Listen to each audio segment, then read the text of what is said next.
Today on episode number 347 of the Teaching in Higher Ed podcast, Courtney Plotts is back, this time to talk about online culture. Produced by Innovate Learning, maximizing human potential. Welcome to this episode of Teaching in Higher Ed. I'm Bonnie Stahoviak, and this is the space where we explore the art and science of being more effective at facilitating learning. We also share ways to improve our productivity approaches so we can have more peace in our lives and be even more present for our students.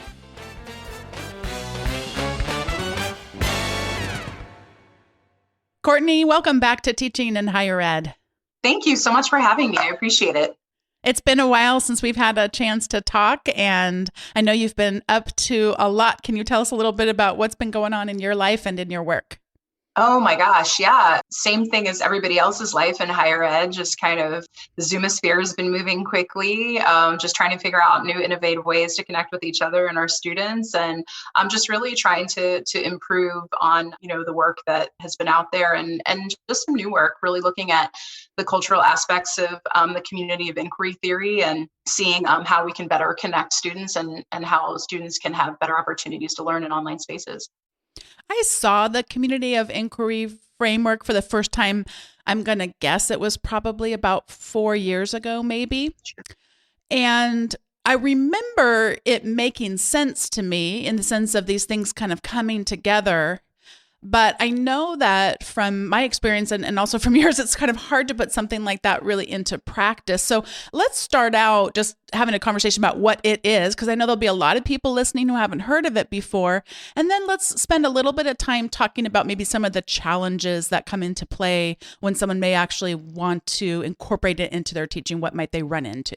Sure. So the model is about 21 years old, and you're looking at the research of Garrison, Archer, and Anderson, and they basically took online learning and said, look, it's three pieces.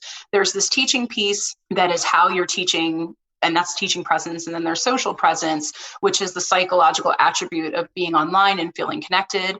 And then there's this cognitive presence of kind of how you make meaning out of the content that is being presented. And so when I started looking at that model, what I realized was that model was associated with a very specific culture, which is online learning. And then when we look at the culture of online learning, it has very, very specific attributes. And a lot of our racialized, minoritized, and underrepresented students, their culture does not reflect what is there. So what I've been doing is kind of looking at what we've been doing with the model that's working, and also looking at the pieces of the model that maybe wouldn't work for those groups and what would work for those groups. Now, when you talk about that, it definitely resonates, and I understand what you're saying. I do wonder if we couldn't, apply the COI model to an in-person class, and some of the challenges that you're finding happen in online, we also know are happening there. Am I right about that? Oh, absolutely. Yeah. I focus on online, but a lot of it is also just curriculum development and course design, right? So for instance, when we look at types of thinking, right, you have divergent thinking, which is a narrowing logistics type of thinking. And you have convergent thinking, which is more of a creative thinking. Well, when we look at cultural norms, you can look at cultural norms and how people bring their culture to the table to make meaning. And those specific cultures stick to one of those two types of thinking. And so I know that for the folks listening, a lot of us have had this experience where we've been even face-to-face in the classroom and we're lecturing and it's our day and we're in our moment. And then we have a student and the student raises their hand and you call on the student and they say this answer that you really can't, you're like, no, that's not what I'm saying. Because we're so fact-based, and that's a very divergent type of thinking. We didn't inquire enough, right? We didn't say, tell me how you got there. What is your understanding of this? Because if you give it time, that convergent thinking will most of the time bring you to a similar answer. It's just you have to reframe it. And so because a lot of the teaching that has happened across the world is in a Eurocentric vacuum, we've kind of gotten away from those other pieces. And so, or we've never have them. So we need to kind of look and see, what are these other things that we can look at that enhance our course design, that enhance our teaching practices, and enhance connection with our students. And I was just having a conversation yesterday with a colleague. She was expressing frustration with students in master's level program who were just so much seeking the right answer, and I can't get them to, think. She didn't say the word nuance, but that was kind of the realm that she was describing. But I thought, that's exactly what we've trained our learners to do. That, right. If you get to the point in life where you're earning a master's degree, you probably in some part got it along the way because you were able to discover the quote unquote right answers. Mm-hmm. And that is oftentimes what we're building up in our educational systems. And then, of course, as you're beginning to explain to us, that's leaving some people out. Yeah. And there's certain things that are just fact, right? If you teach math, 2 + 2 is always 4. You're not going to get around that concept. We can't change and be like, well, it can be 5 sometimes. Like, no, it's always 4, and I think we have to recognize that for sure. But we also have to recognize that, when we look at online culture, if we look at it, and this is just kind of like a rough estimate from some of our data, but we look at it in thirds, right? So a third of your students are going to be able to come into an online space or come into your classroom and completely, for lack of a better term, assimilate to the classroom and what's required. There's another group that might be separated from that culture, but eventually they'll be able to make that jump. But there's a third of the students from all races, from all socioeconomic backgrounds that cannot make that leap. And the question is why? Why is that happening? Why is this one group of students not able to make that leap? And it's because when we look at the culture of learning, and we look at whether it's in the online space or the classroom space, is that a lot of students experience marginalization. And it's really important to understand that marginalization, there's 2 ways that it can happen, right? There's what we've been talking about all summer, which is like the systemic racism and how that can marginalize people. But the American Psychological Association and tons of other research says that marginalization is also a self-selected way to deal with acculturated stress. So people select it because they can't function. They can't bridge the gap. And when we look at how we've been doing class orientation, when we look at how we've been doing these things, we never address that. We just say, you're here and this is what you're supposed to do. And, we have a welcome, and I'm using finger quotes. I know you all can't see me, but we have a welcome, but we don't help people navigate what it's supposed to feel like or what we want them to do.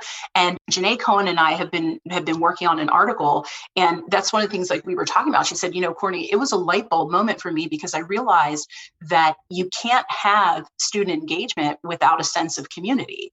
And you can't have a sense of community if you don't understand the culture of what you're trying to do. So, just kind of putting those pieces together.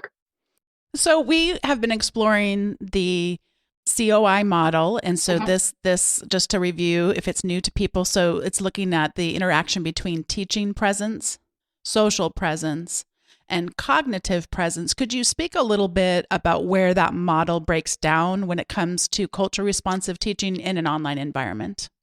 So if you look at the COI model, it has those 3 pieces. But what we found is through those 3 pieces, there's 5 other areas that can help decrease a sense of marginalization and increase the cultural responsiveness. And one is intentionality. I say intentionality, but a lot of people say intentional. How do they say? Just being intentional. But I like intentionality. I just like it. If I make up words, then I make up words. But to be intentional with things and really focus and say, what am I trying to do with my students? That's number 1. Number 2 is collaborative and contextual learning. We know that communal ethnic groups favor collaborative and contextual experiences. There's also the divergent and the convergent thinking, where again, if you look at online learning, it's a lot of task. It's a lot of complete this, do that. We don't make room for exploration. We just say, here's the information, do what you will. There's also that transactional versus relational piece that I know I've talked about before, where, again, taking down that you're going to click here and do that. And that's also, again, that interdependence versus independence. When we look at the literature, everything is self-efficacy, self-motivation. So those are very Eurocentric concepts. And when we look at how other cultures take in information and how, the framework of that, it's done in a very interdependent way. And I've said this before, but, when we look at what successful students do, they are not independent, they are interdependent. They rely on the network of their friends. They rely on the professor. They rely on the internet. They are interdependent. They do not sit alone in a vacuum and are just successful. Yes, they may have a better network. They may have better resources. They may have a quicker understanding. But if they were fully independent, they would actually be marginalized because they would not have a network. They would just be stuck. And so just running that thread through. And so, for instance, when you're looking at making groups, and I'm just using an example, and I've used this before, a lot of people think that a piece of culturally responsive teaching is being transparent as far as this is what I'm doing for my Black students, and this is what I'm doing for my Latino students, and this is what what it really is looking at what you're doing and saying, how could I do this differently? So again, we put students in groups randomly, and that's fine sometimes, but we can make a list of values that are associated with, Black students or Latinx students or Indian students or Asian American students or, whatever culture you want to pick. And we pick those 4 qualities to make a group. And we ask our students, here are 4 different, and we just present them. And we say, here are 4 ways that you can work in a group. Which way would you prefer? And they select it. Now, they don't know that you're putting up I'm randomly picking one. They don't know that you're putting up the Latinx values that align with culture, but it's a different way to group students and have them start thinking differently. And at the end of the semester, it's when you tell them, I want you to know that, I wasn't doing those things randomly. I was doing it because I wanted to demonstrate that everyone can benefit from everyone's culture. And that's how I did it in my classroom. You were talking about the divergent and convergent thinking. Mm-hmm. And I keep stressing that so much of the time, so many of us grew up in a more individualistic educational environment, such that I have had exercises, and I do like to have there be, I've never quite thought of it as explicitly as what you just described, but I'm realizing that's what you're describing is rather than, linear, do this, then it's kind of like, oh, here's a whole list of things you could do. I do it twice in a doctoral class that I teach. Here's a list of people's websites that I just kind of like you to go check out, ones that look interesting to you. And they do a reflection on their digital identity.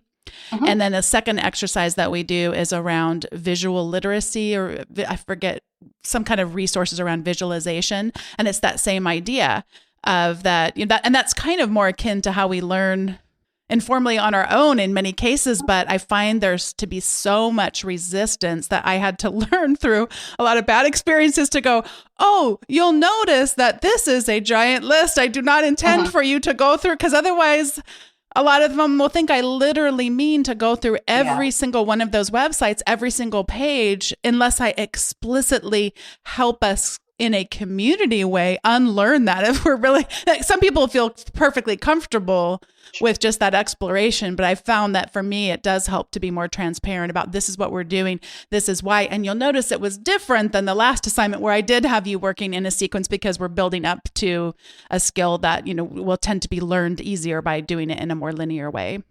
Yeah, absolutely. And there's certain things that lend themselves to linear pieces, right? It's part of teaching. Some of it is linear and needs to be, but there's a whole piece of it that we can work more efficiently and effectively with. And I just explain it to people like this, every building has multiple entrances and exits. So your students come to your classroom through multiple doors. So when you're on campus, you have your students sitting in your classroom, but you don't know how they got there. You don't know if they skateboarded there. You don't know if they walked there, were dropped off. You don't know if they slept in the quad. You don't know how they got there, but they got there. It wasn't your responsibility or your, part of your job description to say, well, today everyone's going to get here on a skateboard, and tomorrow everyone has to get here walking. So if we teach faculty how to design And we teach instructional designers how to design in a way that includes this thread. And again, it's not throwing everything out that we're doing either. I think that's really overwhelming for people when you start to talk about this stuff, where people think, oh my gosh, great, now I have to start from the beginning. And I don't think that that's true either. But I think there's a whole dimension of what we've been doing or what we haven't been doing that we can look at to say, wow, this can really, I can keep the academic rigor, I can engage my students, I can create a sense of community, and I can also honor the other aspects of people's lives in this course that are going to help them be successful. I was thinking about another aspect that you shared, and that would be the transactional versus relational. And I've in some reading that I've been doing, and I do this in my own practice, where you try to have not everything has to be assessed. Not everything has to be graded, but with so much now of the emphasis, and I would say in a good way, to try to build our collective skills around building asynchronous online experiences that a lot of our I shouldn't say a lot. I'm just going to go and say all of our learning management systems are built for the transactional. So if I want to put in there a placeholder, because I think it's important to have clear expectations, because I think it's, in the example I keep giving you today, this 8-week doctoral class, they really do want and need from me, like really specific about this is due this. And I resist it, and I recognize it. I was there too. So I'll put a date to this thing, and I'm making this up, talk to this other person about this. It's more on the relational side. It's not worth points, but the LMS makes me put something in there. I can say that it's not graded, but in the particular one I'm referring to, even though it's not graded, the grade book's like, but I must have something to put in this column and that kind of thing.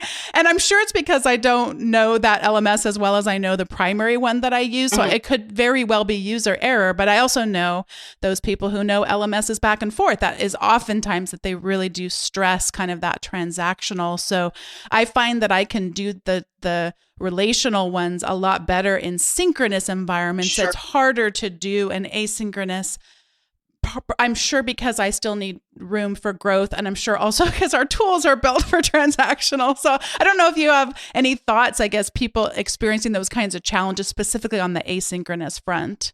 Sure. And I that's a great point. And thank you for sharing that. And everything doesn't have to be synchronous. Hashtag nothing, everything doesn't have to be in Zoom, right? So one of the things is you can have an asynchronous class and promote communal learning.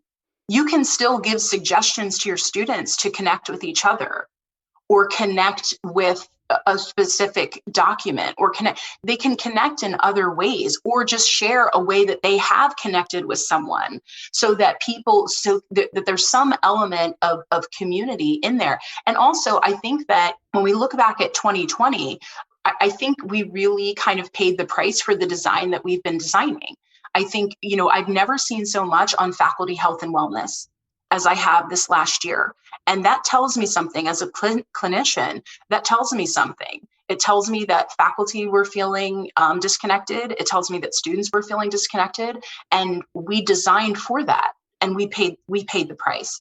And so now the question is, moving forward, how can we equip faculty? How can we equip students? And again, for the faculty who were moving and shaking and they were strong in online and they were comfortable with it, some of them became a department of one overnight.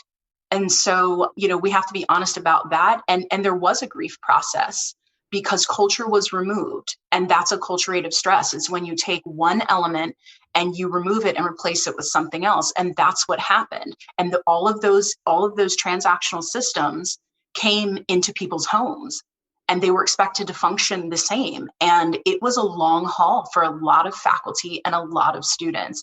And, my goal this year is to focus on how we can, improve that for the future. Hopefully, when more people are getting vaccinated, we'll be back to some semblance of normal, but that online piece is still going to be there. And, I want healthy students and I want healthy faculty and I want people learning.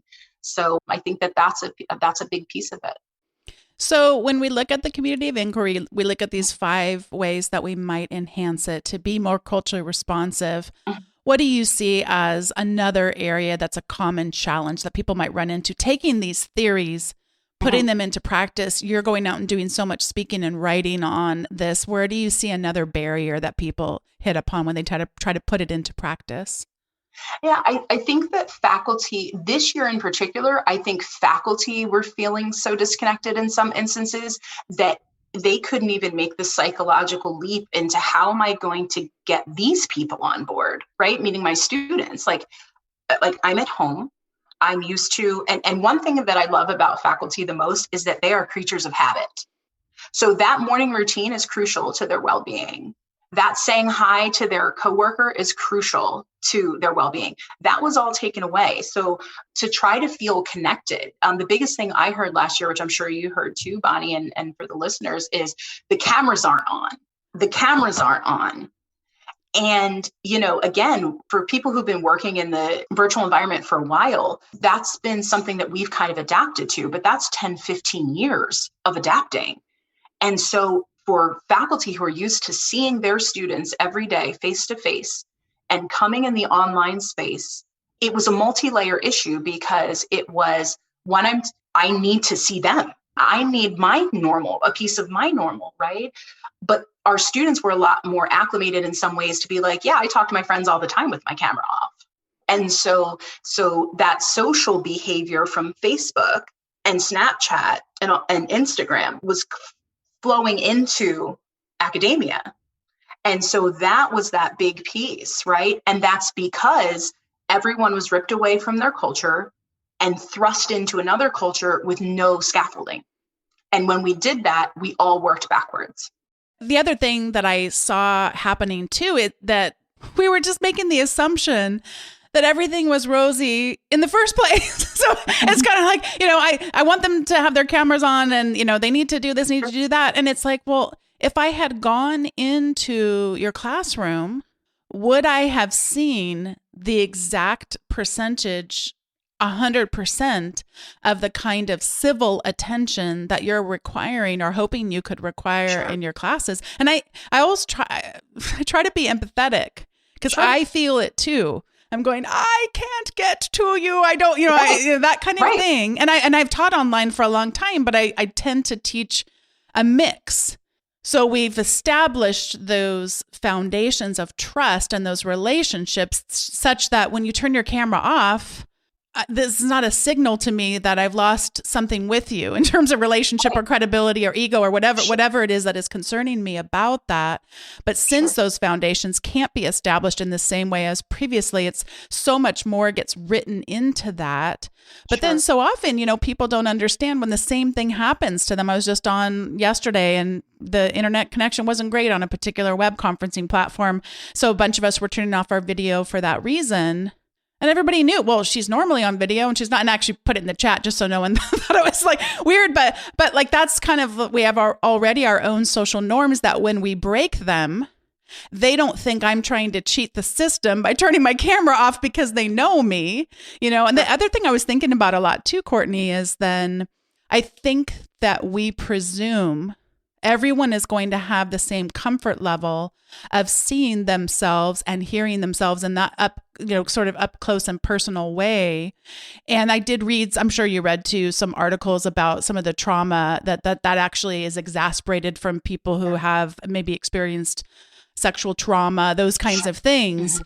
And there is a way in most web conferencing platforms to not see yourself. So that could be made available as an option to students. But nonetheless, the default setting is a way of viewing one's self and others in a much more close up yet distant way. It's hard to explain, like both of those things can be true at the same time than we were accustomed to. Yeah, that's awesome. And you just made me think of two things that I wanted to share as well. So when we're talking about this camera issue, I just want people to be aware of that. One, obviously ditto everything you just said, but two is that sometimes it's for legal reasons that are environmental. So for instance, people who have foster children in their home, they are not supposed to be on camera. And so if my camera is off and I have to watch my child who I'm fostering and I'm in class, I literally by law cannot do that.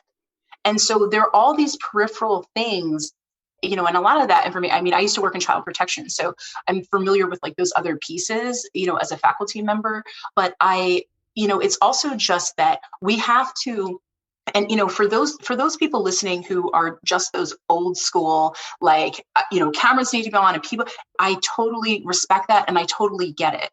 But what I think I'm trying to get at is we have to be honest that campus culture is not the online culture. It's an extension, but it's not the same thing. And because it's not the same thing, we have to look at alternatives to what we can require and assess. And, just to go back on what you were saying about assessment, culturally responsive rubrics are something that we've been looking at for about 3 years. They're included in some of our diversity training and our national cert. And it's just a way of assessing writing rubrics with cultural pieces in mind. And, again, people always think it's ethnic culture. It's not always ethnic culture. It's whatever culture you're trying to create that keeps people safe. And sometimes you want to focus on ethnicity, and sometimes you want to focus on, collaboration, and sometimes you want to focus on learning. But regardless, even if, for those people who are resistant to the ethnic cultural piece, it's all important. So if you want that connection, that's the key to that piece. And I'm not saying that ethnic culture shouldn't be important. Obviously, it's all important, but you have to look at the psychological piece of culture because that's what frames how we learn and how we teach. This is the part in the show where we each get to share our recommendations. Awesome. And mine is actually somewhat related to the overarching things we've been talking about in a way. I listened to a podcast that's called With Friends Like These. That's the name of the podcast itself. Ooh. And the name of the episode was called When Denouncing White Nationalism Isn't Enough. It was actually an episode that was re-aired. So it originally aired in June of 2020. I listened to it toward the end of 2020, beginning of 2021. And I'm going to actually read the description from the episode because it says it better than I could. Derek Black thought he was done with the white nationalist movement when he wrote a public letter renouncing the ideology he grew up in. Then he realized that white nationalism wasn't just the racist that used to listen to his white nationalist radio show and read his white nationalist website. White supremacy was everywhere. People just weren't talking about it. And I really liked it. I didn't know anything about this man, and still all I know about him is what I heard on the interview. He kept stressing over and over again that he was reluctant to ever have any kind of a public face after he just denounced it, and then thought that he would be able to live a regular life. And he realized that that wasn't possible, but he very much resists that this is a story about him. So he'll always educate the reporters who he's talking to. Someone wrote a book about him, and it was always his attempts to decenter himself so that at the center of the story is people who have been subjugated for generations. And I found that interesting. The thing that struck me the most about the episode that I'll be taking away, because I've shared on the podcast many times before, my own failures in some of my own responses to things that happen in a classroom, is being afraid of my own rage. And I know that that's a common thing, and I could be embarrassed about it and never talk about it, but it is something that can kind of happen that may not bring about the best responses. So what I take hope from his story is that he told the story about being in college and that he didn't have his mind changed about white supremacy because because he went in there with such an open mind and, it's the marketplace of ideas and I can't wait for what college is going to do to me to expand my thinking.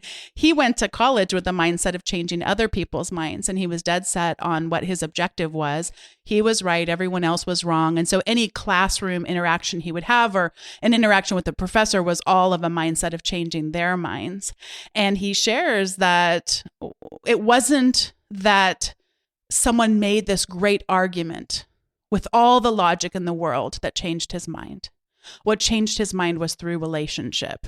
Mm-hmm. And he shares in there, he says, all these people that, hate gay people and all of a sudden they meet one, or hate black people and all of a sudden they're become friends with one. And that it is through relationship that we can change our most deeply rooted beliefs. And to me, I thought, when I'm going to be carrying that with me the next time that I feel that sense of anger, that if I ever wanted to be a part of changing people's minds and helping them be more inclusive in their own lives, it's going to come out of relationship. It's not going to come out of my anger or because I have the perfect words or because I have the perfect way to try to help them think through some of their own racist or sexist ideas. So yeah, it was a good interview. I'd recommend that people check it out. And Courtney, I'm going to pass it over to you for whatever you'd like to recommend. Yeah, now I feel like I need to say ditto because I'm super excited to listen to that.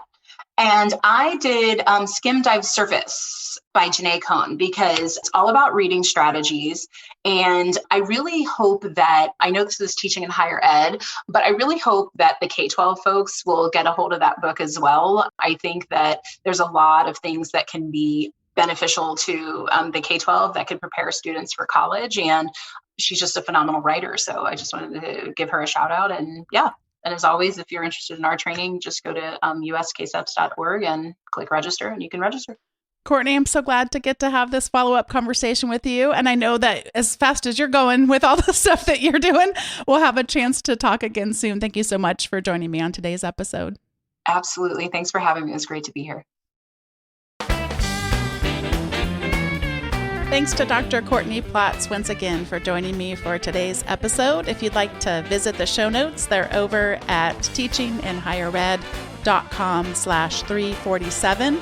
I also revamped the Teaching in Higher Ed weekly update at the start of 2021. And if you haven't subscribed yet, I think you'll find it to be a helpful resource. You can subscribe over at teachinginhighered.com/subscribe. Thank you so much for listening. And I'll see you next time on Teaching in Higher Ed.